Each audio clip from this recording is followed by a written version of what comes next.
잘 사는 조선을 꿈꾼 경제학쟁이들, 실학을 개화사상으로 발전시킨 박규수, 언둔 생활의 시작. 세자저하 울음과 탄식이 궐 안을 가득 채우고 있었습니다. 1830년 정조의 손자이자 순조의 아들인 효명세자가 갑작스럽게 세상을 뜨고 말았어요. 그의 죽음으로 온 나라는 슬픔에 휩싸였어요. 그중 누구보다 서럽게 목 놓아오는 사람이 있었습니다. 바로 박규수였어요. 세자저하, 신은 이제 어떻게 살아야 합니까? 박규수는 바닥에 엎드려 통곡했어요. 그리고 몇 날 며칠 아무것도 먹지 않고 눈물만 흘렸어요. 날이 이러다 나리까지 몸 상하십니다. 집안 하인들까지 나서 박규수를 걱정했어요. 생각해보니 세자저하께 받은 은혜가 참 많다. 그 은혜에 보답해야 하지 않겠는가. 꽤 오랜 동안 몸져 누웠던 박규수는 자리에서 일어났어요. 지금까지 그에게 받은 은혜를 보답하는 게 자신이 할 일이라고 생각했어요. 지금 과거 공부가 뭐 그리 중요한가. 박규수는 과거 공부를 그만두고 좀 더 넓은 깊은 학문의 세계를 탐구하겠노라 다짐했어요. 그것이 백성의 안정과 부강한 조선을 꿈꿨던 효명세자의 뜻을 이루는 일이라 생각했지요. 효명세자는 박규수와 같은 젊은 인재를 발굴해 조선을 개혁하고자 했어요. 특히 당시 정권을 잡고 있던 안동 김씨 세력을 견제하기 위해 안동 김씨 세력과 거리가 먼 집안이나 뛰어난 명문가의 자제들을 옆에 두었어요. 그들의 지지를 바탕으로 왕권을 강화하여 조선의 개혁을 실현하겠노라 다짐했지요. 하지만 효명세자는 꿈을 다 피지도 못한 채 세상을 뜨고 말았습니다. 이후 박규수는 정치와 거리를 두고 언둔한 채 학문에 매진했어요. 그 기간이 무려 18년이나 되었어요. 박규수는 그 긴 시간 동안 자신의 사상을 한 단계 심화시키며 조선개혁의 청사진을 마련했어요. 안동 김씨는 조선말, 순조, 헌종, 철종 3대에 60년에 걸쳐 왕의 예척으로 권력을 독점한 세력이에요. 박지원의 영향을 받다. 박규수는 개혁을 꿈꾼 조선의 마지막 실학자이자 경제학자였습니다. 또 실학을 근대 사상으로 발전시킨 최초의 근대 괴화사상가였어요. 그가 괴화사상가로 성장할 수 있었던 건 박지원의 영향이 컸어요. 박지원은 박규수의 할아버지였어요. 박규수는 박지원이 사망한 지 2년 뒤에 태어났기 때문에 그를 실제로 본 적은 없었어요. 하지만 어렸을 때부터 박지원의 사상과 학문을 가까이 접할 수 있었지요. 아버지, 지금 뭘 그리 쓰시는 것이옵니까? 네, 할아버지 사상을 정리하는 것이다. 괴화사상은 조선 말기에 등장한 사상으로 조선을 개혁하고 발전시키는 것을 목적으로 합니다. 박지원의 아들이자 박규수의 아버지인 박종채는 박지원의 사상이 후대에도 전해지길 바라는 마음에 4년 동안 박지원의 학문과 사상을 정리하고 기록했어요. 이 과정에서 박규수는 자연스럽게 복학을 공부할 수 있었어요. 그리고 박지원의 실학사상을 체득할 수 있었지요. 내가 할아버지를 이어 우리 가문을 빛내야 한다. 박규수의 아버지는 박규수가 박지원의 뒤를 이어 박지원의 뒤를 이을 훌륭한 인물이라고 생각했습니다. 박 교수는 7세 때 논어를 읽고 시를 지을 정도로 머리가 뛰어났어요.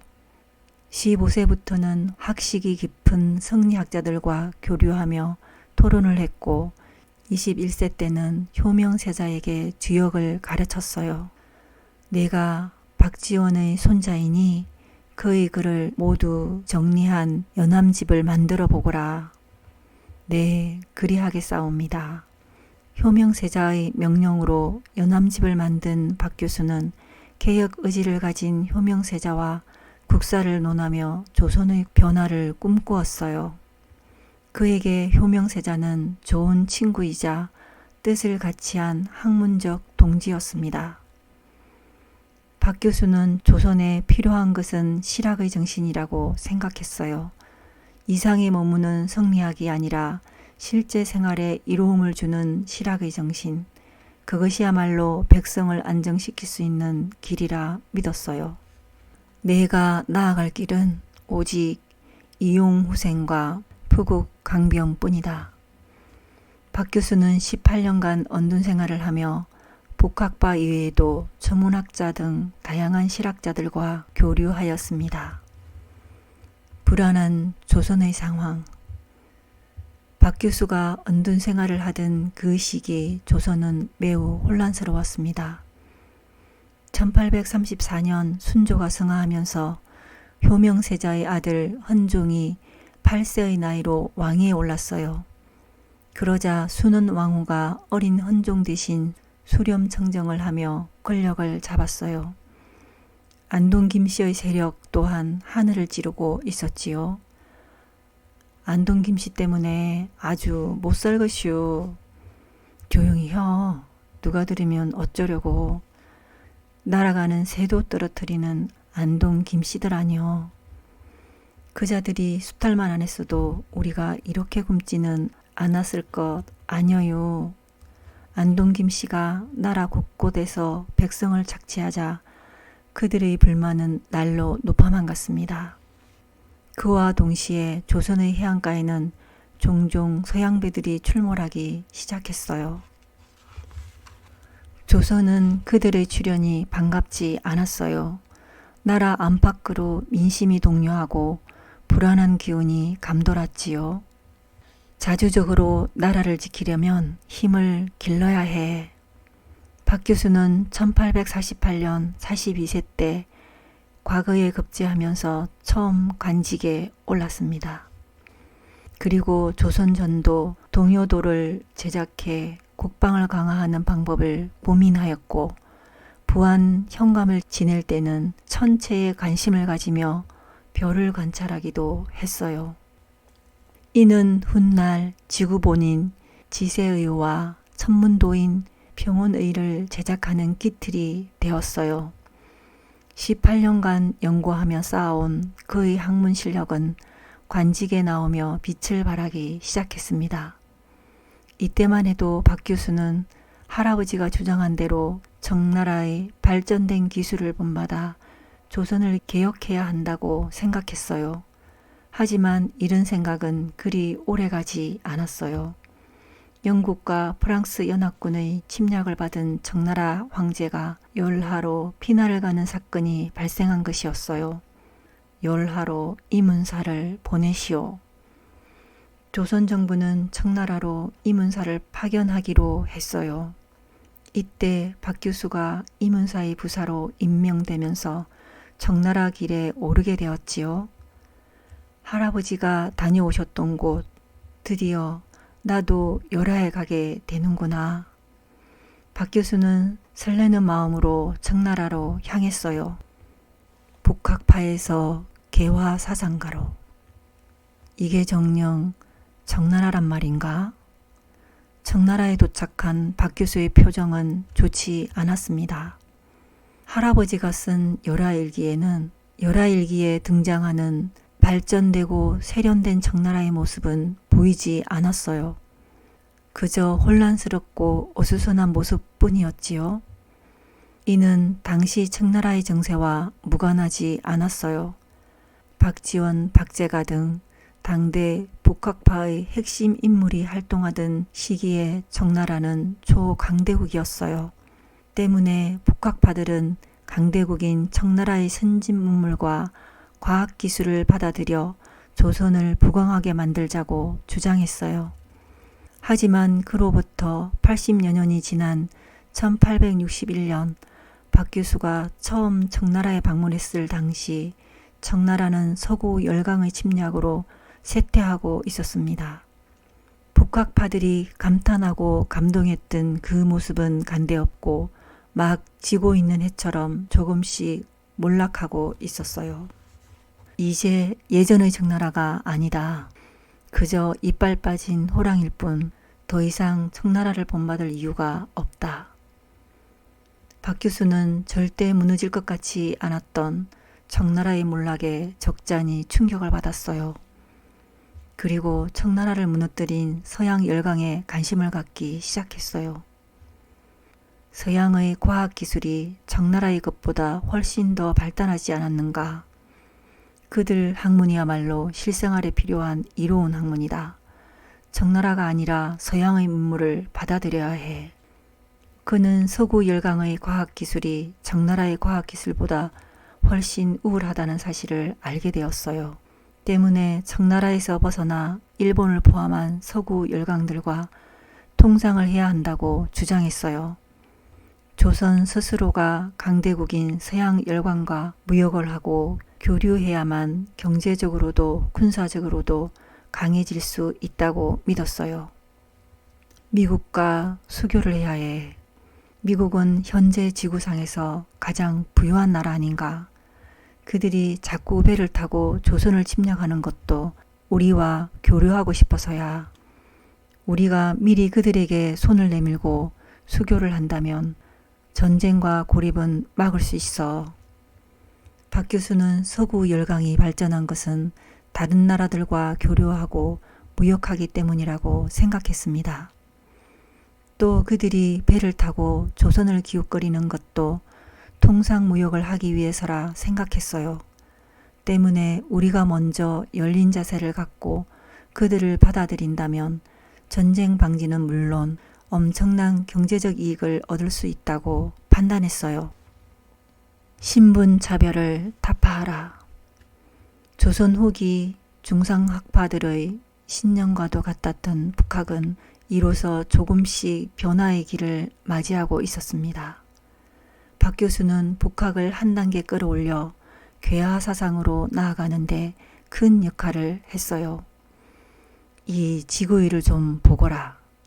훗날 정치에서 은퇴한 박 교수는 제자 김옥균에게 지구의를 보여주었어요. 오늘날 중국이 어디 있느냐. 저쪽으로 돌리면 미국이 중국이 되고 이쪽으로 돌리면 우리 조선이 중국이 된다. 어떤 나라도 가운데로 오면 중국이 되는데 과연 오늘날 어디에 중국이 있겠느냐. 그는 지구의를 빙글빙글 돌리며 물었어요. 선생님, 기세등등하던 청나라가 어찌하여 저렇게 몰락의 길을 가게 된 건지요? 김옥균이 조심스레 물었어요. 그건 백성의 삶이 안정되지 못했기 때문이다. 백성의 고열을 짜먹는 정치인들 때문에 농민 반란이 일어나고 그 혼란을 틈타 서구 열강이 침략한 게지. 백성이 잘 먹고 잘 사는 세상, 안정된 세상이 돼야 나라 기강도 튼튼해지고 부유해질 것이다. 그럼 서구 열강이 침략해도 청나라처럼 몰락하지 않고 우리 스스로 대비할 수 있을 게야. 박 교수는 청나라가 쇠퇴한 원인을 백성의 가난한 불안정한 삶 때문이라고 보았어요. 때문에 삶의 안정이 무엇보다 시급하다고 판단하였지요. 백성의 삶이 안정되려면 어찌해야 합니까? 신분 차별 없이 평등하면 된다. 모두가 평등해야 나라가 부유해질 수 있는 게야. 박 교수의 말에 김옥균은 깜짝 놀랐어요. 평등이라니 그게 가능하겠습니까? 신분의 차별이 있으니 양반들이 농민을 착취하고 수탈하는 일이 빈번하게 일어나는 것이다. 모든 백성이 차별에서 벗어나 자유롭게 생업에 종사하고 자신의 일에 충실하다면 등달아 나라도 부유해지지 않겠는가. 박 교수는 백성이 평등해질 때 나라의 경제와 산업이 발전할 수 있다고 생각했어요. 백성은 부국 강병의 기초이자 근본이라고 본 것이지요. 신분 차별 없이 양반들의 착취 없이 백성 모두가 자유롭게 자신의 생업을 유지할 수 있어야 나라가 부유해진다고 믿었어요. 이는 초대 강국이었던 청나라의 몰락을 확인한 박 교수가 얻은 교훈이기도 했습니다. 괴화 세력을 양성하다. 문호를 개방하셔야 하옵니다.